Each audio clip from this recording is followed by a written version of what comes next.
अच्छा, तो यहां बैठी हो तुम और अब भी नाराज हो। मैं क्यों किसी से नाराज होने वाली?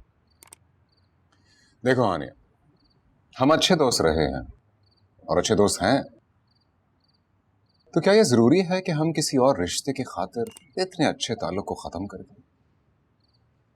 अब देखो ना, सब कुछ इतना अच्छा चल रहा था और अब ममा वहां नाराज बैठी हैं, तुम यहां।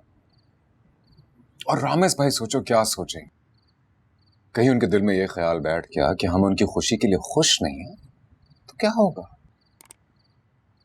इतनी मुश्किलों से उनको एक लड़की पसंद आई है, और जब अब उनका वक्त आया है तो हम उनकी खुशी में शरीक ना हो तो कैसा होगा?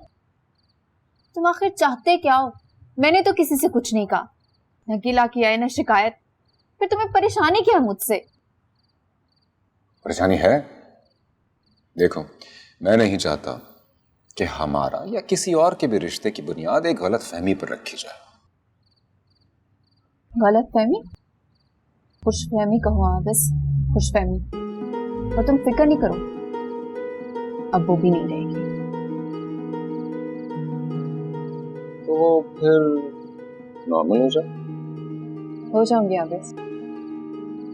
कम ऑन हानिया, बी रियलिस्टिक, इतना भी क्या हो गया? क्या हो गया मुझे? ये तुम मुझसे पूछ रहे हो मुझे क्या हो गया? तुम्हें ये नहीं पूछना चाहिए कि मुझे क्या हो गया। बहुत बुरा हुआ मेरे साथ, चेक की गई हूं मैं। चेक का मतलब जानते हो तुम? नहीं जानते तो जान लो। लेकिन तुम्हें कैसे पता चल सकता है? ये तो सिर्फ उसे पता चलेगा जो रिजेक्ट किया जाता है, जो दुत्कारा जाता है, रद्द किया जाता है। अच्छा बैठो। किसी ने रद्द नहीं किया तुम्हें, किसी ने दुत्कारा नहीं। क्या हो गया तुम्हें यार? संभालो खुद को। प्लीज तुम जाओ यहां से, और मेरे लिए किसी को भी परेशान होने की कोई जरूरत नहीं है। मैं ठीक हूं।